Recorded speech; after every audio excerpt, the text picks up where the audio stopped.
반갑습니다. 오늘 본문 말씀은 너무나 우리가 잘 알고 있는 먼저 그의 나라와 그의 의를 구하면 하나님께서 우리의 인생을 축복하여 주시고 쉽게 얘기하면 이제 플러스 알파의 인생으로 우리에게 축복을 더해 주겠다라고 하는 그런 말씀입니다. 여러분 이 구절 말씀을 우리가 많이 암송하시고 읽으시면서 그런 생각을 한번 해보셨습니까? 그러면 하나님의 나라는 무엇이고 하나님의 의는 무엇일까? 우리가 그냥 습관적으로 기도드리는 이 귀한 말씀 앞에 먼저 우리가 질문해야 될 것은 하나님의 나라는 무엇이고 하나님의 의는 무엇인가 라고 하는 것을 우리가 한번 질문해 볼 수가 있습니다. 마가복음 1장 14절에서 15절을 보게 되면 이러한 말씀이 있습니다. 이제 요한이 잡힌 후에 하나님의 나라가 가까웠으니 회개하고 복음을 믿어라 라고 하는 말씀이 있습니다. 그리고 마태복음 4장 17절에 보면 예수 그리스도께서 이제 공생의 사역을 시작하시면서 첫 번째로 하셨던 말씀이 선포하셨던 말씀이 바로 이 하나님의 나라에 대한 말씀을 시작하셨습니다. 마가복음하고 누가복음하고 사도행전에서 보게 되면 이 하나님의 나라라고 하는 단어를 썼고요. 그 다음에 마태복음 4장 17절에는 이 천국이라는 단어를 썼습니다. 그렇게 쓰여진 이유가 있는데 유대인들은 이 하나님이라는 단어를 함부로 쓸 수가 없었어요. 그래서 하나님이라는 명칭을 대신해서 쓰던 단어가 크게 두 가지가 있었습니다. 이 첫 번째는 우리가 알고 있는 아도나이라고 하는 단어입니다. 이 히브리어로 주님이라는 단어이고 두 번째 단어는 이 하늘이라고 하는 단어입니다. 그래서 이 신약 성경에 보게 되면은 이 탕자가 돌아올 때 이러한 고백을 하죠. 하늘과 아버지께 죄를 지었다라고 고백을 합니다. 거기에서 말하는 하늘도 이 하나님의 나라, 이 천국, 즉 하나님을 말씀하고 있다라고 쓰여지고 있습니다. 이 마태복음을 썼던 대상은 유대인이에요. 유대인이었기 때문에 이 하늘나라라고 하게 되면 유대인들은 바로 그냥 척하면 그건 천국이구나라고 하는 이해가 빨리 할 수가 있었어요. 그런데 이 마가복음하고 누가복음하고 이 사도행전은 이방인을 대상으로 했던 이 복음서였습니다. 그래서 하늘나라가 아니라 하나님의 나라라고 하는 단어를 썼어요. 왜 그랬냐면 이 이방인들, 그때 당시 이제 헬라인들이죠. 헬라인들은 이 하나님의 나라를 이해하는 데 있어서 이 3층 천의 의미로 이해를 했어요. 1층 천, 2층 천, 3층 천. 1층 천은 우리가 살고 있는 이 땅, 인간들, 그다음에 생물과 동물들이 살고 있는 이 땅을 1층 천으로 이해를 하였고요. 2층 천은 이 귀신들하고 영혼들이 있는 것으로 이해를 하였고, 그다음에 3층 천은 신, 하나님이 있는 곳을 이해로 받아들였습니다. 그래서 이 헬라 사람들은요, 이 하늘이라고 하는 개념에 이 3층 천의 개념을 가지고 있었어요. 그래서 마가복음, 누가복음, 사도행전에는 이 하늘나라라고 하는 말로 기술을 할 때 그 당시 사람들은 이 3층 천의 개념이 아니라 2층 천의 개념으로 갖고 있었어요. 귀신들이 살고 있는, 귀신들이 머물고 있는, 영혼들이 머물고 있는 곳으로 이해를 했기 때문에 이 안 되겠다 싶어서 이 복음을 전하는 대상자들을 고려해서 이 하늘나라라고 하는 단어 대신에 이 하나님의 나라라는 단어를 정확하게 썼던 것입니다. 결국에 이제 마태가 썼던 이 천국이라는 단어하고요, 마가복음, 누가복음, 사도행전을 썼던 하나님의 나라는 그러면 똑같은 단어의 개념이다라고 우리가 이해할 수 있겠죠. 그럼 예수님께서 아까 말씀을 드린 대로 4장 17절에 이 땅에 오셔서 공생애를 시작하시면서 제일 먼저 하셨던 말씀의 주제가 바로 뭐였다고요? 하나님의 나라, 하나님의 나라에 대한 이야기를 하셨습니다. 또 예수님께서 공생애를 쭉 하셨던 그 과정들을 보게 되면은요, 마태복음 13장을 보시게 되면은 천국의 비유가 전체의 장을 차지합니다. 마태복음 13장을 보시게 되면 씨 뿌리는 비유가 나오고요, 그 다음에 겨자씨와 누룩의 비유, 그 다음에 가라지 비유, 그 다음에 감추인 보화에 대한 이야기가 나옵니다. 이 비유의 얘기의 주제가 다 무엇이냐면 천국이에요. 하나님의 나라예요. 게다가 또 마태복음 20장에 가보게 되면 포도원 품꾼에 대한 비유를 또 말씀을 하십니다. 이것도 천국에 대한 이야기입니다. 또 25장에 가게 되면 우리가 또 잘 알고 있는 10명의 신부가 등불을 가지고 신랑을 기다리는 이야기가 나옵니다. 이 이야기도 천국에 대한 비유를 통해서 예수님께서 말씀을 해주셨습니다. 자, 예수님께서 공생의 사역을 시작하시면서 하나님의 나라에 대해서 시작을 하셨고, 그 다음에 공생의 3년 동안 계속해서 말씀을 전하실 때에도 그 과정 속에서도 하나님의 나라에 대한 이야기를 계속해서 하셨습니다. 그리고 예수님께서 십자가에서 돌아가시고 부활하시고 승천하시기 전까지 40일 동안에 이 땅 가운데 무엇을 하셨는지 요약했던 말씀이 사도행전 1장 3절이에요. 여기 스크린에 보시면 사도행전 1장 3절에 이렇게 이야기를 하고 있습니다. 해 받으신 후에 또한 저희에게 확실히 많은 증거로 친히 사심을 나타내사 40일 동안 저희에게 보이시며 무슨 말씀을 하셨다? 하나님의 나라에 대한 말씀을 하셨다. 즉 여러분, 예수님께서 모든 사역의 중심의 말씀에 대한 이 하나님에 대한 나라에 대한 것을 계속해서 말씀하셨습니다. 여러분, 우리가 이 교회에 여러분 오시죠. 매주일 교회에 오는데 모든 설교가 만약에 이 땅의 것만을 강조하고 집중하는 설교를 한다고 한번 생각을 해보세요. 이렇게 믿으면, 이렇게 봉사하면, 이렇게 선교하면 우리의 자식이 잘 되고 복을 받고 이 땅에서 건강해지고 축복을 받는다라고 하는 설교만 듣는다면 물론 이 땅에서 잘 되는 것은 하나님의 허락이 없이는 오질 않습니다. 그건 맞는 말이에요. 그런데 적어도 예수님께서 처음 시작부터 마지막 사역의 모든 과정까지 이 하나님의 나라에 대한 말씀을 강조했다면 우리는 적어도 이 예배 시간만큼은 이 땅의 것을 강조하자라고 하는 그러한 마인드셋에서 조금 벗어나서 하나님의 나라에 대해서 우리의 시선이 좀 고정이 되고 하나님의 나라에 대한 그러한 경험들이 우리의 삶 가운데 조금 적용이 돼야 되는 것이 신앙생활이 아닐까라고 하는 것을 한번 생각해 볼 수가 있습니다. 사도 바울도 여러분, 이 사도행전 19장 8절 9절 이 스크린에 보시면 이렇게 또 이야기를 합니다. 바울이 석 달 동안 하나님의 나라에 대해 강론했다라고 이야기를 하고 있습니다. 이 두란노 서원에서요 3달 동안 계속해서 사도 바울이 강론했던 주제가 하나님의 나라예요. 또 사도행전 28장 23절을 보시면 이렇게 기술하고 있습니다. 아침부터 저녁까지 하나님의 나라를 증거하고라고 이야기를 하고 있습니다. 또 뿐만 아니라 사도행전 28장 30절 31절에도 보시게 되면 바울이 로마 감옥에 갇히면서 2년 동안 자기에게 오는 모든 사람을 영접하면서 또 하나님의 나라에 대해서 가르치고 있습니다. 이 영어 성경 NIV에 보게 되면 이렇게 이야기를 하는데 boldly without hindrance he preached the kingdom of God이라고 되어 있어요. 하나님의 나라에 대해서만 강론을 했다라고 이야기를 하고 있습니다. 자, 그럼 여러분 이런 질문을 좀 해볼 수가 있겠죠. 예수님 사역의 주체가 됐던 그리고 예수님의 제자들, 사도들의 주제가 되었던 이 하나님의 나라에 대한 설교들, 이 말씀들 여러분들은 신앙생활 오래 하시면서 이 하나님의 나라에 대해 얼마만큼 알고 계십니까? 이 복음서에 이 하나님의 나라, 이 하늘 나라라고 하는 단어를요, 이 113회 정도 썼습니다. 그런데 예수님께서 당신의 설교 말씀의 비유 가운데 72회나 사용하셨던 단어가 이 하나님의 나라, 하늘 나라에 대한 말씀이었습니다.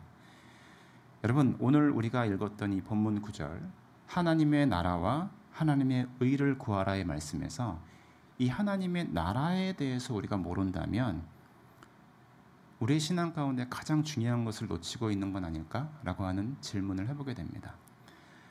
그럼 이제 오늘 본문의 말씀을 통해서 이 예수님의 사역의 아주 모토가 되었던 그리고 사도들의 사역에서 가장 중심이 되었던 이 하나님의 나라에 대한 것이 무슨 말씀을 하시는 것이며 어떠한 의미를 가지고 있는지 오늘 본문의 말씀을 통해서 한번 나누도록 하겠습니다. 첫 번째, 이 하나님의 나라라고 하는 이 단어는요, 공간이 아닌 상태를 말씀하고 있어요. 이 헬라어로 바실레이아라고 하는 단어인데요, 공간이 아닌 상태의 의미가 바로 하나님의 나라다라고 하는 것을 이야기하고 있습니다. 여기에서 우리의 문제가 시작이 되는 거예요. 우리는 공간적인 의미에서 이 천국, 하나님의 나라를 이해하는 신앙생활을 하고 있었어요. 다시 얘기하면 이 바실레이아, 이 천국, 하나님의 나라는요, 우리의 실제 현상의 세계에서 하나님의 나라가 존재한다라고 하는 것이에요. 그 상태, 즉 하나님의 주권이 통치하는 상태가 바로 하나님의 나라, 천국이다라고 말씀을 하고 있는 것입니다. 여기서 말하는 이 주인이라고 하는 단어가 무슨 말인지를 우리가 또 한번 생각해 볼 수가 있겠죠. 마태복음, 또 스크린에 보시면은요, 마태복음 12장 28절에 이렇게 기술을 하고 있습니다. 그러나 내가 하나님의 성령을 힘입어 귀신을 쫓아내면 하나님의 나라가 이미 너희에게 임하였다라고 이야기를 하고 있습니다. 자, 여러분, 이것도 저희가 알고 있는 말씀이에요. 비유죠. 무슨 말씀이냐면 지금 누군가가 귀신이 들렸다라고 하는 말씀이에요. 여러분, 귀신이 들렸다라고 하는 것은 뭐예요? 그냥 어떠한 사람이 미치고 막 날뛰고 그게 귀신이 들렸다라고 하는 것이 아니고요. 주인이 누구예요? 귀신이에요. 마귀가 그를 통치하고 있다라고 하는 거예요. 마귀의 주인됨이 그 사람 안에서 지금 역사하고 있는 상태를 말하고 있다라고 하는 거예요. 그런데 성령께서 귀신을 쫓아내면 어떻게 된다라고 하는 거예요? 주인이 바뀐다라고 하는 거예요. 주권이 바뀐다라고 하는 거예요. 그래서 그 이후에 그 사람의 마음에 하나님의 통치와 다스림으로 인해서 하나님의 주권이 다시 살아나겠죠. 하나님의 주권이 다시 살아나면서 역사하는 그 상태가 하나님의 나라가 그에게 임했다라고 하는 것이 그 본문의 말씀입니다. 누가복음 17장 20절 21절에는요. 이 바뀐 주인의 정확한 의미를 이 하나님의 나라가 여기 있다 저기 있다 못하리니 너희 안에 있느니라라고 또 이야기를 하고 있습니다. 우리가 이 본문의 말씀은요. 이 심중 천국으로 이해를 해요. 솔직히 우리의 마음에 하나님의 통치와 주권이 이루어지고 다스리면은요. 우리 마음에 하나님의 나라가 임하는 것이 맞기는 맞아요. 그런데 이 17장 20절에 누가복음 17장 20절 21절의 말씀은요. 지금 바리새인들에게 예수님이 둘러싸여 있어서 논쟁을 벌이고 있는 상태예요. 그래서 바리새인들이 율법사들이 예수님한테 하나님의 나라에 대해서 그렇게 설교를 하고 있는데 그러면 하나님의 나라가 어디에 있는지 우리에게 보여달라라고 지금 논쟁을 벌이고 있는 거예요. 근데 예수님께서 무엇이라고 말씀하고 있으시냐면 너희 안에 있다라고 이야기를 해요.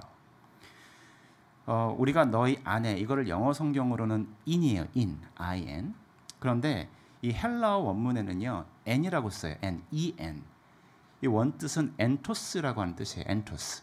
이 엔토스라고 하는 거는 영어로 among이라는 뜻이거든요. among, in the midst of, 뭐뭐 중간, 뭐뭐 안에라고 하는 뜻으로 지금 이 단어를 예수님께서 너희 안에 있다라고 말씀을 하시는데 그러면 이 주인됨이 누구냐면 바리새인들에게 둘러싸여 있는 그곳에 예수님께서 무엇이라고 말씀하냐면 그럼 상상을 해볼 수 있겠죠?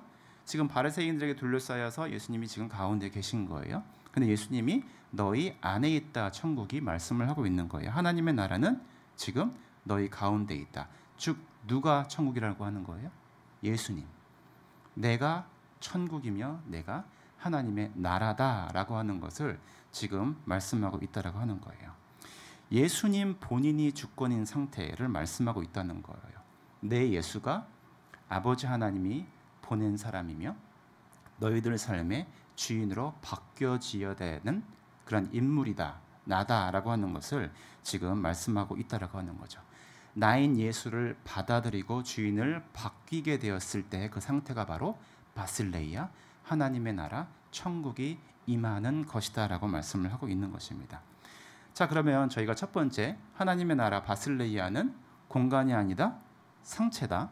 하나님의 주권과 하나님의 통치가 이루어지는 상태다라고 하는 것을 이해했다면 그러면 두 번째 질문을 해볼 수가 있어요. 그러면 하나님의 나라를 받아들였던 우리에겐 어떠한 증상들이 나타나고 있는가라고 하는 것을 생각해 볼 수가 있겠죠. 그게 두 번째의 대지입니다. 그 하나님의 나라, 하나님의 주권이 언제 내 안에서 회복이 되는가라고 하는 것입니다. 하나 예를 말씀을 드려볼 거예요. 연초에 어떤 나라의 왕이 1월 1일 날 모든 백성들에게 이렇게 공포를 합니다. 모든 집과 성과 건물에 국기를 걸어놓고 나를 기념해라. 왕인 나를 기념해라. 그리고 마을마다 축제를 열어서 왕인 나를 기념해라라고 하는 명령을 공포했다라고 한번 생각을 해보십시오.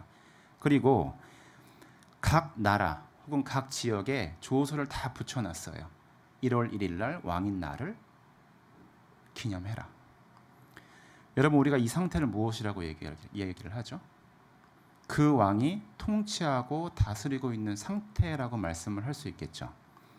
그럼 거꾸로 한번 생각을 해보십시오. 백성인 나는 그러면 무엇이냐라고 하는 거예요. 내가 그 나라에 그 지역에 살고 있다면 그 왕이 내린 명령과 공포에 순응해야 되는 것이 백성의 도리인 거예요. 오늘 본문이 이 주의 나라를 구하라라고 하는 것, 그럼 그 말이 무엇이냐면 우리가 무슨 나라인지는 알았어요. 하나님의 나라는 공간이 아닌 상태라고 하는 것, 하나님의 주권, 하나님의 마음과 하나님의 다스림이 내 삶에 역사하는 것이 하나님의 나라라고 하는 것을 알았다면, 그럼 그 나라에 임하게 하기 위해서는 내가 무엇을 해야 하는가? 여러분 생각해 보십시오. 왕이 이미 모든 지역 동네에 그 광고를 냈어요. 무조건 나를 기념해라. 그럼 백성인 나는 그 명령에 어떻게 해야 돼요? 순종해야 돼요. 순종해야만 내가 그 왕의 통치와 주권을 받아들인다라고 하는 의미가 된 것입니다. 왕이 백날 이야기라고 백날 명령을 내렸는데 따르질 않아요. 그러면 저는 그 백성이 아닌 거죠.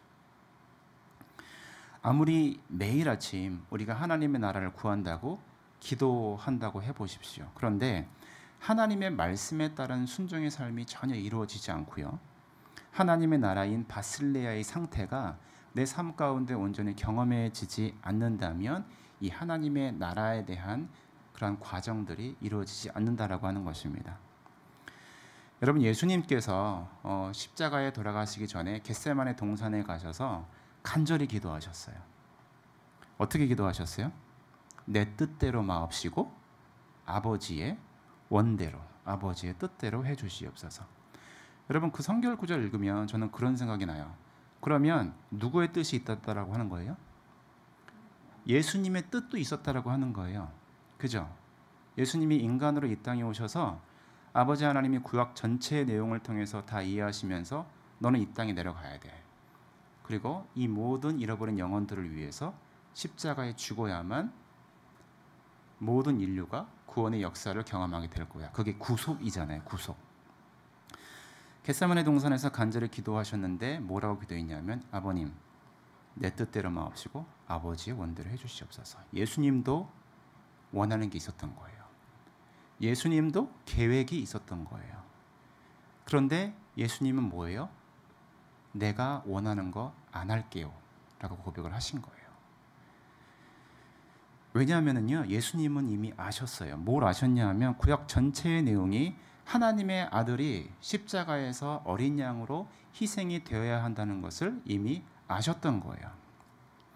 아시는 것뿐만이 아니라 그 하나님의 나라, 하나님의 뜻에 대한 말씀에 순종했더니 예수님께서 그 극심한 고통이 다가오심을 아심에도 불구하고 그 하나님의 말씀에 순종하게 되니까 어떠한 상태가 되어버린 거예요? 바실레이아, 하나님의 나라. 하나님의 나라가 예수 그리스도의 마음에 임한 상태가 되었던 거예요. 그래서 비단 그 고통이 오는 것을 암에도 불구하고 그러나 내 뜻대로 마옵시고 아버지의 말씀대로 해주세요라고 고백을 했다라고 하는 것입니다. 다시 사도행전 19장 8절에서 9절의 말씀을 또 보게 되면 이렇게 고백을 하고 있습니다. 바울이 회당에 들어가서 3달 동안 담대히 하나님의 나라에 대해 강론하며 어떠한 사람들은 마음이 굳어 순종치 않고 무리 앞에서 이들을 비방했다라고 이야기를 해요. 여러분, 성경을 읽을 때 이 단어들을 보시게 되면 굉장히 큰 은혜가 있습니다. 왜냐하면 자, 우리가 표현을 할 때요, 하나님의 나라를 이야기했으면 어떠한 대답이 와야 돼요? 믿었다 혹은 안 믿었다라고 하는 표현이 일반적인 상식이죠. 그런데 지금 그 본문의 말씀은 어떻게 이야기를 하고 있어요? 하나님의 나라를 바울이 3달 동안 계속해서 얘기를 했는데 믿었다 안 믿었다가 아니라 뭐라고 얘기를 해요? 순종했냐 순종하지 않았냐라고 이야기를 하고 있습니다. 여러분, 하나님의 나라는요, 그 하나님 말씀에 순종을 하는 사람들 할 때만 나타나는 증상이라고 하는 거예요. 왕의 명령에 순종할 때 그의 통치, 주권, 다스림이 그 공간과 시간을 온전히 다스리는 상태가 바로 하나님의 나라 바실레이아라고 하는 것입니다. 또 사도행전 8장 4절에서 5절을 보게 되면은요, 이러한 이야기가 나와요. 그 흩어진 사람들이 복음을 전할새 빌립이 사마리아 성에 내려갔다라고 이야기를 해요. 이 말씀은요, 여러분, 배경을 모르면 하나도 감동이 안 돼요. 이 배경을 제가 잠깐 설명해 드리면은요, 스데반 집사는 다 아시죠? 스데반 집사 열정적으로 하나님 말씀을 딱 전했는데 7장에 스데반 집사님이 죽어요. 사울 앞에, 바울이죠. 사울 앞에. 그리고 사울이 그거 보고 당연히 죽어야 할 사람이 이제 죽었다라고 해서 모든 퍼블릭리 이 스데반 집사님이 죽게 돼요. 그리고 나서 예루살렘의 7 집사 중에 한 분인 빌립 집사가 사마리아라고 하는 곳에 가서 복음을 전했다라고 하는 것이 이 방금 읽었던 말씀이에요. 그런데 여러분, 이 배경이 이 빌립 집사가 사마리아 성에 가서 복음을 전한 게 단순한 게 아니에요. 굉장히 큰 결단과 결심과 순종을 했던 배경이 있어요. 왜냐하면 이 사마리아를 그 당시에 정복한 이 아시리아라고 하는 나라에 사르곤 대왕이라고 하는 사람이 있었어요. 이 사르곤 대왕이 사마리아로부터 그 백성들 약 한 28,000명을요, 그 당시에 국외로 다 추방을 시켜버려요. 다 추방을 시켜버려요. 그리고 그 주변의 이방인들을 다시 전부 다 이 사마리아 땅으로 불러들여요. 이주하게 돼요. 그리고 그곳에 살게 하면서 사마리아 사람들과 결혼을 시켜버려요. 강제 결혼을. 왜냐하면 그래야 혼혈주의 정책을 펼칠 수가 있을 겁니다. 사마리아인들의 피를 더럽혀야만 이 아시리아와 동화시켜버릴 수가 있었어요. 그래서 그 당시에 북이스라엘의 수도 사마리아가요, 외국 사람들과 결혼을 해버리니까 단순하게 그 피가 혼탁해진 거잖아요. 그래서 예루살렘에 있었던 이 남유다 우리가 알고 있는 유대인들, 남유다 사람들이요, 북이스라엘의 사람들을 인간 취급을 하지 않아요. 아주 더러운 인간들, 아주 배신자. 그래서 원래 남유다에서 이제 예루살렘을 거쳐서 갈릴리 바다로 이제 가야 될 여정이 있으면은요, 이 남유다 사람들이요, 이 사마리아 땅을 거쳐가면은 굉장히 빨리 갈 수 있거든요. 일부러 가질 않아요. 밟지도 않아요. 가지도 않고. 지금의 요르단 이 동쪽으로 쭉 일부러 돌아서 이 갈릴리 쪽으로 이 여정을 가는 경우들이 굉장히 많아요. 근데 예수님이요, 여러분, 우리가 너무 잘 알고 있는 말씀이에요. 사도행전 1장 8절 스크린에 보시면 뭐라고 나와 있어요? 오직 성령이 너에게 임하시면 너희가 권능을 받고 예루살렘과 온 유대와 어디? 사마리아 땅 끝까지 이르러 내 증인이 되라라고 말씀하셨어요. 자, 이 말씀 거의 예수님의 유언과 같은 말씀이잖아요. 역사적으로 보게 되면 이 말씀 딱 하고 나서 여러분, 제자들이 갔어요, 안 갔어요? 안 갔어요. 어디? 사마리아 안 갔어요. 왜? 제자들도 남유다 사람이잖아요. 사마리아 사람들은 배신자였던 거예요. 마치 여러분, 저희 최근에 일본 제품 사지 말자 그런 거 한참 있었죠. 사면 진짜 아주 배신자. 게다가 여러분, 예수님께서 이 말씀을 하시고 나서도 이제 사도들한테, 특히 베드로한테 고넬료, 이방인 고넬료 집에 가서도 복음 전해라라고 했는데 베드로가 갔나요, 안 갔나요? 처음에 안 갔어요. 왜냐하면 베드로의 입장에서는요, 베드로의 전통은 거기 가면 안 돼요. 이방인이에요. 그래서 예수님이 환상도 보여줘요. 환상도 보여주고요, 설득도 하세요, 베드로한테. 근데 죽었다 깨어나도 처음에 안 가요, 베드로가. 여러분, 빌립이 왜 대단했냐면요, 빌립은요 원래 헬라파 유대인이 맞아요. 헬라파 유대인이었었어요. 그러면 제자들하고 똑같이요, 모두가 피하는 곳인 사마리아 땅에 가면 돼야 안 돼요? 안 돼요. 거기 가면은요 낙인 찍혀버려요. 그 당시에. 그리고 아주 배신자처럼 아주 취급을 당해버려요. 다시 이 남유다로 돌아오게 되면은요 돌로 맞아 죽을 수도 있어요.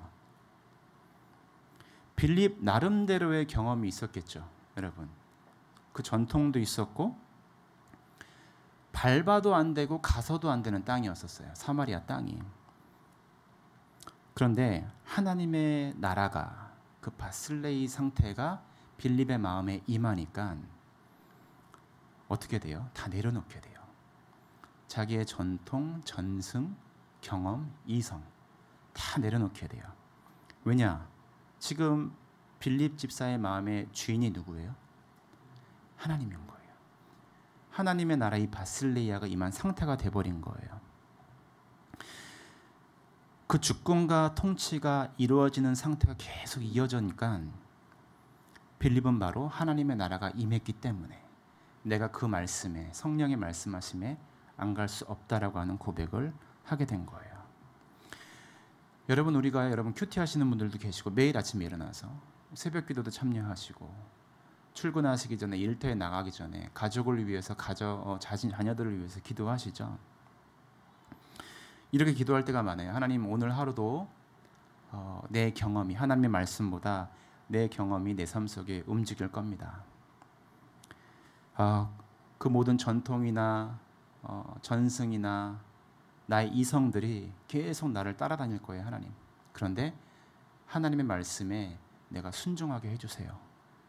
라고 하는 기도의 훈련이 우리들에게 필요한 거다라고 하는 것을 말씀하고 있습니다. 근데 여러분 빌립 집사가요 그냥 순종해가지고 가서 말씀을 전했더니 참 대단한 믿음의 사람이구나라고 이야기가 끝나면 재미가 없겠죠. 스크린에 보시면은요 사도행전 8장 6절에서 8절에요. 빌립이 그 이후에 사마리아 땅에 갔어요. 어떠한 일이 벌어졌냐면요. 무리가 빌립의 말도 듣고 행하는 표적도 보고 한 마음으로 그가 하는 말을 따르더라. 여러분 무슨 얘기냐면요. 많은 표적이 따랐고요. 그 후반절에 보게 되면요. 모든 사람들이 기뻐하더라라고 이야기를 나와요. 그럼 당연한 결과죠. 우리가 일반적으로 알고 있는 하나님 앞에 간절히 기도해서 하나님의 나라 알고 싶어요. 하나님의 나라가 공간이 아닌 상태라고 하는 것을 가르쳐 주셨으니까 그 말씀에 순종해서 갔더니 많은 표적, 귀신들도 쫓아내고 중풍병자도 고치고 안진뱅이도 일어나게 되는 기적을 막 보여주니까 모든 사람들이 기뻐하는 게 당연한 결과잖아요. 자, 그런데요. 여러분 솔직히 우리가 이렇게 사역하고 싶죠? 그죠? 막 손대는 것마다 막 기적이 일어나고 막 사람들이 막 몰려들고 그런데 그 잘 되어지고 있는 상태에서 예수님께서 굉장히 하나님께서 희한한 또 말씀을 또 하세요. 여러분 우리가요 빌립의 입장을 한번 생각해 보세요. 정말 모든 사람들이 오랜 역사 가운데 저 사마리아 땅 가지마 로가는 그 전통을 깨서 갔더니 이런 기적을 경험하게 된 상태가 돼버린 거예요. 그 하나님의 나라의 상태가 돼버리게 된 거예요. 그럼 여러분 우리가 사역을 할 때 여러분 일도 하실 때 보시게 되면은요 잘 되고 있는 거 포기하라라고 하게 되면 쉽게 포기가 돼요? 포기 안 되죠. 그런데 잘 안 되고 있는 거 포기하라고 하면 포기가 돼요, 안 돼요? 쉽게 포기하죠. 그죠? 잘 안 되고 있는 거 딱 포기하라고 하게 되면 이건 하나님 뜻이 아니구나. 그런데 정말 기적과 같은 상황에서 해봤더니 계속해서 역사가 일어나게 되면 그거 포기하라고 하게 되면 쉽게 포기하지 않아요. 그런데 그 잘 되어져 가고 있는 상황에 하나님이 빌립에게 뭐라고 말씀하냐면 광야로 내려가라라고 이야기를 해요. 자, 스크린에 사도행전 8장 26절 이렇게 이야기를 합니다. 주의 사자가 빌립더러 일러 가로되 일어나서 남으로 향하여 예루살렘에서 가사로 내려가는 길까지 가라 하니 그 길은 광야니라라고 이야기를 해요. 자, 빌립의 입장을 저희가 다시 한번 생각을 해볼게요. 이제 사역이 재밌어요? 재미없어요? 재미죠. 손대는 것마다 하나님의 기적의 역사가 일어나고 하나님의 나라의 상태가 계속해서 일어나고 있는데 그런데 하나님이요? 거기 떠나래요. 막 역사하는 현장에서 떠나래요. 근데 더 희한한 게 뭐예요? 빌립의 반응이죠. 빌립이 떠나요. 여러분 왜 그런 행동이 가능해요? 지금 빌립에게는 주인이 누구예요? 내가 아니라 하나님의 나라. 하나님이 내 삶의 주인이 된 상태이죠.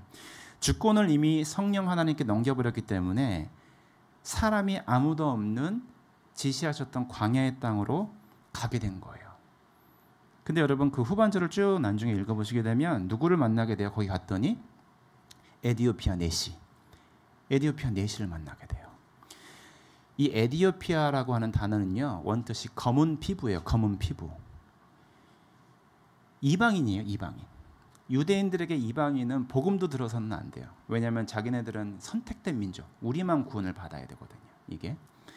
그러니까 에디오피아 이 검은 내시를 만나게 됐는데 이방인인과 동시에 이제 검은 피부, 흑인은요 경멸의 대상이었어요.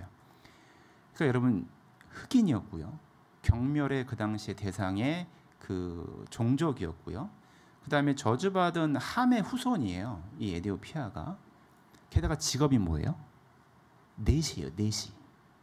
지금도 뭐 여러분 우리 조선 시대로 보시면은 그 당시의 내시는요 부정한 자예요. 부정한 자. 손대면 나도 부정한 거예요. 근데 거기에서요 어떠한 일이 벌어져요? 침례, 세례를 줘요. 빌립이요. 여러분 이게 무슨 상황인 거예요? 성령이 빌립에게 말씀을 하고 있어요. 그 주권을 하나님 앞에 내어드렸더니 빌립이 그것을 믿고요. 내시에게 가는 것은 빌립을 통치하고 있는 하나님의 나라의 상태였다라고 하는 것을 본문은 이야기를 하고 있어요. 자, 후반절에 8장 27절 스크린을 보시면은요 이렇게 또 이야기를 합니다. 하나님 말씀이 광야로 가라라고 얘기를 했을 때 빌립이 일어나 가서 보니 점점점 마지막에 빌립이 달려가서라고 표현을 하고 있습니다. 사역이 엄청나게 잘 되고 있는 그런 상황 가운데 갑작스럽게 하나님의 말씀이 임해서 여기 말을 떠나야 된다. 그리고 저기 남쪽에 있는 광야로 빨리 내려가라. 달려갔대요, 여러분. 달려갔다.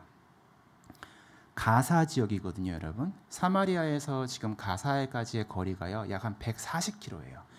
서울하고 대전 정도 거리죠. 그때 당시에는 여러분 알다시피 이동수단 없었잖아요. 그죠? 근데 지금 성경이 뭐라고 얘기를 해요? 빌립이 그 말씀을 듣고 달려갔다. 이 말씀은요, 즉각적인 순종을 지금 하나님은 우리에게 말씀하고 있는 거예요. 재지 않았어요, 빌립은요. 하나님, 근데 여기 사역 이제 제가 빠지면 누가 하게 되죠? 여기 지금 아무도 안 왔던 이 사마리아 땅에 지금 제가 사역을 하고 있는데 이제 막 하나님의 역사의 나라가, 하나님의 나라가 이루어지고 있는데 제가 지금 속 빠져버리게 되면 그 후임자는 누가? 이러한 질문, 기도, 답변, 반응 하질 않아요. 일어나 가서 달려가니. 이 즉각적인 하나님의 말씀이 떨어지는 움직임의 속도가 바로 즉각적인 순종의 상태. 그것이 바로 하나님의 나라가 임한 상태라고 하는 거예요. 자, 그러면 마지막 질문을 한번 해볼 수가 있어요. 세 번째 대지 마지막 질문인데요. 그러면 이 하나님의 나라가 내 삶의 현실화가 되기를 간절히 바라잖아요. 우리 모두가. 그죠? 그럼 반드시 수용해야 될 것이 있다라고 하는 거예요. 반드시 수용해야 될 것이 있다. 여러분, 이 하나님의 이 주권, 하나님의 나라, 이 하나님의 통치는요, 이 말씀으로만 오는 게 아니에요. 우리가 살고 있는 삶의 상황과 사건으로도 온다라고 하는 것입니다. 여러분, 우리의 삶에요, 이 하나님이 허락하시지 않는 상황은 절대 오질 않아요. 그게 축복이든, 그게 병이든, 아픔이든. 욥에게 사단이 찾아가잖아요. 하나님이 허락하시지 않고서는요, 사단이 욥을 건드리지도 못해요.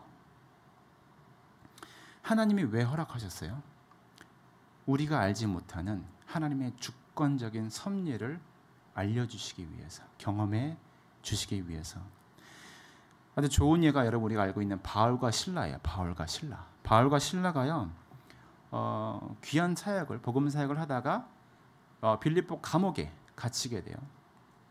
원래 바울은 어디 가고 싶었냐면요, 아시아에 가고 싶었어요. 아시아. 그러니까 자기의 뜻이 있었어요. 자기의 계획이 있었고. 그런데 하나님께서 환상을 보여주시면서 아시아 말고 마게도니아로 가야 된다라고 말씀을 하셨어요. 그래서 빌립보에 가서요, 이 바울과 실라가요, 마치 빌립 집사가 경험했던 똑같은 경험을 해요. 좋은 일을 경험을 해요. 귀한 사역들을 감당을 합니다. 귀신 들린 여자 고쳐주고 병자들 고치고요. 자, 그러면 여러분 우리가 간단한 원리를 살펴볼 수가 있어요. 하나님의 말씀 따라 하나님의 나라가 임했어요. 바슬레의 상태가 임했어요. 순종해서 갔어요. 갔더니 기적이 일어났어요. 그죠? 그런데 지금 본문의 말씀은 어디에 갇혀 있어요? 감옥이에요. 감옥. 근데 이 바울과 실라가요, 감옥에 갇혀서 뭐 했어요? 네, 찬미와 기도를 드렸다라고 이야기를 해요. 여러분, 우리 같으면 어땠을까요? 저 같았으면은요, 하나님의 사역을 그렇게 내가 안 가겠다라고 하는 곳을 가라고 말씀을 하셔서 갔더니 감옥을 보내요. 무슨 뭐 법을 위반했대요. 선교지에 갔더니. 그래서 감옥에 갇히게 된 거예요. 어떤 기도할까요, 여러분? 우리는요, 하나님 당신 말씀 따라 와가지고 하나님의 나라 바슬레이아 상태 경험해가지고 순종해서 왔더니 지금 이 모양 이 꼴인데 당신 어디 있어요? 나에게 지금 왜 이러는 거예요? 근데 바울과 실라는 뭐 했다? 찬미와 기도를 드렸다. 찬미와 기도를 드리시는 분이 지금 어디 있다라고 하는 거예요? 감옥. 감옥 안에 있다. 아까 얘기했던 엔토스. 절망하고 좌절할 수밖에 없는 그 상황에서 그렇게 하지 않고 감옥이라는 상황을 이 바울과 실라는 받아들였다라고 하는 거예요. 그리고 그 현실을 수용했더니 그 후반절에 어떠한 내용이 나와요, 여러분? 막 옥문이 흔들리고, 그죠? 터가 흔들리고 옥문이 쫙 열리게 돼요. 그 상황을 수용했더니 어떠한 상황이 돼요? 그 다음에는 감옥의 간수가 회개해요. 간수 하나가 회개했더니 그 집안이 또 회개해요. 그리고 거기에서 세례, 침례를 줘요. 그리고 뭐가 세워져요? 빌립보 교회가 세워지게 돼요. 여러분, 하나님은요, 우리보다 제일 먼저 하나님의 주권적인 섭리로 앞서가시면서 일을 행하시는 거예요. 하나님의 그 주권적인 계획이 무엇이었냐면 빌립보에 그냥 바울과 실라 베스트 멤버 보내서 하나님의 사역 감당해서 기적과 이적 펼치는 게 아니라 하나님의 원 주권적인 계획은 뭐예요? 그곳에 바울과 실라가 감옥에 가야만 한 간수, 한 집안 영접하고 변화받고 침례 세례를 받아서 빌립보 초대 교회가 세워져야 하는 것이 하나님의 주권적인 계획이었었던 것입니다.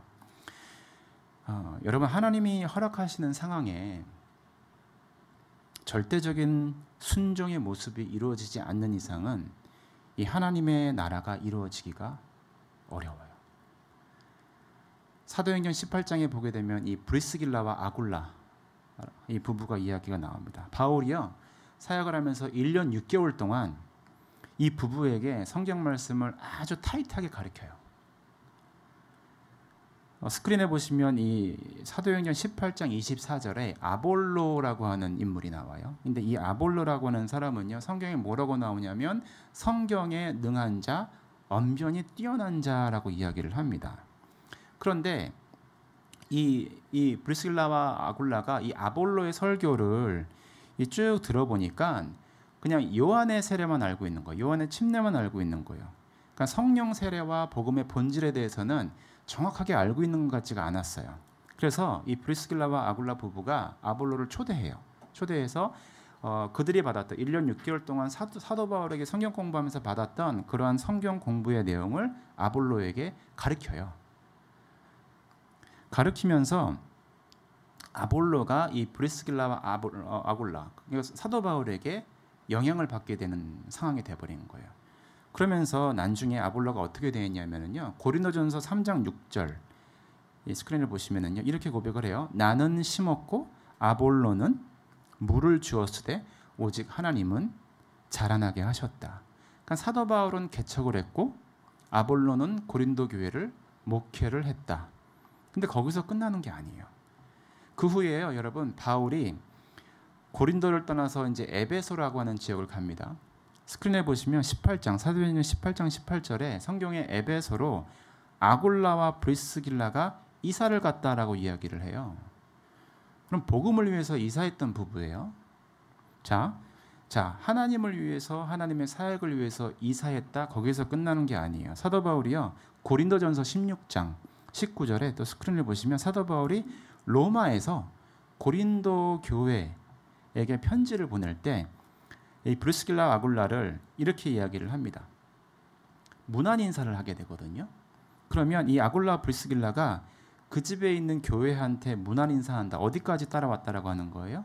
로마 감옥까지 지금 사도 바울을 따라간 거예요. 그러니까 사도 바울 목사가 너무 좋아가지고 따라간 게 아니에요. 지금 말씀드리는 거는 계속해서 하나님 말씀에 순종해서 따라간 거예요. 자, 그러면 로마의 사도 바울 사역자는 감옥에 갇혀 있고 이 두 부부는 자기의 집을 예배의 처소로 오픈을 합니다. 그리고 로마서 16장 3절 4절 또 보시게 되면은요. 사도 바울이 아굴라와 브리스길라를 나의 동역자라고 부릅니다. 그들은 나를 위해 생명을 내놓았다라고 이야기를 해요. 그러니까 복음을 위해서 생명을 아끼지 않았다라고 이야기를 합니다. 그런데 이 사람들이 여러분 어떻게 이 부부가 어떻게 이러한 행동을 할 수 있을까라고 하는 것이 사도행전 18장 2절에 잠깐 나와요. 보시면은요. 성경이 이렇게 얘기를 해요. 글라우디오가 로마에서 떠나라 한 거로 그가 그 아내 브리스길라와 함께 이달리아로부터 새로 온지라 바울이 그들에게 가매라고 되어 있어요. 자, 여러분 이 아굴라 이 남편인데요. 본토 출신, 흑해부군 출신이에요. 그런데 이 브리스길라는요. 로마 명문 가문 출신 딸이에요. 딸. 그러니까 별 볼 일 없는 남편하고 지금 결혼한 상태가 된 거예요. 그런데 그 당시에 글라우디오 황제가요. 로마 황제가 유대인 말살 정책을 펼치게 돼요. 그래서 로마에 살고 있는 유대인들 다 떠나라고 얘기를 해요. 그러니까 명령을 내려버린 거예요. 자, 여러분 생각해 보세요. 그러면 브리스길라의 입장으로 우리가 한번 대보면 되겠죠. 평생을 명문 가문, 로마 명문 가문의 딸로 살고 있었던 브리스길라가 어찌하다 보니까 평범한 남편 만났는데 황제가 명령을 해서 여기 로마를 떠나라라고 얘기를 한 거예요. 전통, 관습, 가정, 모든 식구들, 자기 일터, 자기가 이 갖추어놨던 모든 이 안전한 상태의 이 상황들을 지금 어쩔 수 없는 상태에서 떠나가게 된 거예요. 얼마나 외로웠겠어요. 그죠? 얼마나 괴로운 상태로 지금 브리스길라의 마음의 상태가 처벅처벅 간 곳이 어디다? 이달리아다라고 성경은 이야기를 하고 있어요. 그리고 누구를 만나요? 바울. 여러분, 이 하나님은요. 이 브리스길라와 아굴라 부부가요. 바울을 만나서 마지막까지 목숨을 다하고 이 사역에 동참하면서 하나님의 일을 감당하기 위해서 그들에게 허락하신 결과가 뭐예요? 다 가져간 거예요. 집도 자식도 그냥 호련단신 남편 따라서요. 다 내려놓고 신용 불량자 새로운 땅 알지도 못하는 이달리아라고 하는 지역에 하나님께서 주권적인 섭리를 보내시게 된 거예요. 그런데 마지못해 순종해서 갔더니 사도 바울을 만나는 하나님의 귀한 준비의 과정이 있었다라고 하는 겁니다. 여러분 하나님은요 이 부부가요 바울을 만나서 그들 인생의 이 영광스러운 하나님의 귀한 사역에 동참시키기 위해서 누구의 마음을 처음에 움직인 거예요? 글라우디오 로마 황제의 마음을 움직인 거예요. 여러분 이 부부가요 이 초대교회의 바울과 함께 하나님의 교회를 이 세우기 위해서 한 가정을 사용하시는 이 하나님의 놀라운 주권적인 섭리를 우리가 봐야만 돼요. 모든 것을 다 빼앗기게 하시고 정말 이해할 수 없는 그런 환경에 놓이게 하시면서 하나님은 하나님의 주권적인 섭리, 하나님의 나라의 상태를 이들 부부가 온전히 경험케 해주시기 위해서 하나님의 일들을 하나씩 하나씩 이루시는 것을 우리는 성경을 통해서 볼 수가 있습니다. 여러분 우리는 이런 상황이 되면 어떨까요? 다 빼앗아서 가시고 사업 다 망하게 하시고 그렇게 하나님의 말씀에 순종해서 자녀 잘 키우고 말씀대로 키웠더니 튀겨져 나가고 불평과 원망의 기도를 내려놓을 수밖에 없는 상황으로 우리의 환경을 몰고 갈 때가 너무나 많아요. 그런데 이 오늘 본문의 말씀, 그 상황과 그 상태를 수용을 할 때 바로 바실레이의 이 하나님의 나라의 통치가 내 삶에 이루어질 수 있다. 왜냐하면 그 하나님의 나라는요, 우리의 의지대로 할 수가 없어요. 우리가 할 수 있는 것은 순종, 순종할 때에 하나님께서 성령의 인도하심을 따라 그 하나님의 나라를 경험케 해주시겠다라고 하는 거예요. 여러분 오늘 본문의 말씀을 좀 마무리하면서 옛 속담에 이런 속담이 있죠. 이 소도 언덕에 있어야 비빈다. 여러분 우리는요 이 세상을 살면서 계속해서 기댈 곳을 찾아요. 그렇죠? 그래서 기댈 곳을 더 안정한 상태로 만들기 위해서 좋은 잡을 계속해서 찾게 되고요. 이직도 하면서 열심히 공부도 하고요. 사업도 이거 해봤다가 저거 해봤다가 그리고 사회생활, 인맥을 한번 기대해 보려고요. 굉장히 많이 노력을 해요. 그런데 여러분 가족이라든지 이 실력이라든지 재산이라든지 인맥이라든지 기댈 곳이 많은 사람들은요 이 하나님을 기대지 않아요. 반면에 기댈 곳이 없다고 꼭 나쁜 건 아니에요. 왜냐하면요 정말로 기댈 곳이 없는 사람들 누구 의지예요? 하나님을 기댈 수밖에 없어요. 가족도 기댈 곳도 안 되고 남편 아내도 자식도 경제 상황도 인맥도 어려움 처할 때 딱 생각해 보게 되면 진짜 기댈 게 없어요. 그러면 그런 자괴감이 들죠. 내 인생 헛살았구나. 근데 그런 상황이 될 때 마지못해 가는 게 어디예요? 마지못해 기대는 곳이 어디예요? 하나님이잖아요. 여러분 우리가 이 땅을 살아가면서 우리가 열심히 살아가는 이 세상 가운데 열심히 살아가는 이유가요. 기댈 곳을 좀 더 화려하게 만들기 위해서 살아가는 게 대부분이에요. 그러면서 많은 것을 기대는 사람들을 보면서 부러워해요. 그리고 그렇게 되기를 굉장히 노력을 해요. 이 세상에 기댈 곳이 많은 사람들은요. 하나님을 기댈 수 있는 공간이 없어요. 여러분 유럽 중세의 교회를 보면 알겠죠. 이런 유럽 여행 가보시게 되면 유럽 중세 교회들이 지금 어떠한 상태가 되어버렸어요? 다 팔렸잖아요. 그런데 여러분 19세기 르네상스 유럽은요 기댈 곳이 많았어요. 예술, 문화, 정치, 경제, 문학, 철학 화려했어요. 세계 최강이었어요. 그렇게 하나님의 영적 부흥을 경험했던 나라가요. 자기들이 가지고 있었던 그 최고의 것을 기대기 시작하니까 그들의 문화, 정치, 경제, 문학, 철학 어떻게 돼버려요? 점점점 교만하게 돼요. 교만하게 되면 죄를 범하게 되죠. 죄를 범하게 되니까 타락하게 되면서 쇠퇴하게 돼요. 지금 여러분 유럽 관광 저희가 왜 가요? 그 화려했던 교회의 모습, 사역의 현장이 지금은 술집이 돼버리고요. 도서관이 돼버리고 카페가 돼버려요. 세상이 쓰일 수 있는 장소로 바뀌어버렸어요. 여러분 우리가 이 세상에서 점점 기댈 것이 많은 상태가 되면 영적으로 두려워하셔야 됩니다. 오늘 말씀을 한번 돌아보면서 여러분들의 그 지난 삶을 한번 생각을 해보세요.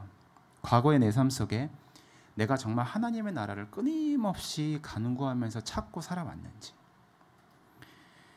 도저히 받아들여질 수 없었던 이 불행이라고 생각했던 그 상태와 환경 속에 내가 믿음으로 하나님의 나라를 적극적으로 수용하면서 순응하면서 살아왔는지, 혹 그러지 못했다면 이제 여러분 우리가 회개하는 마음을 좀 가져야 돼요.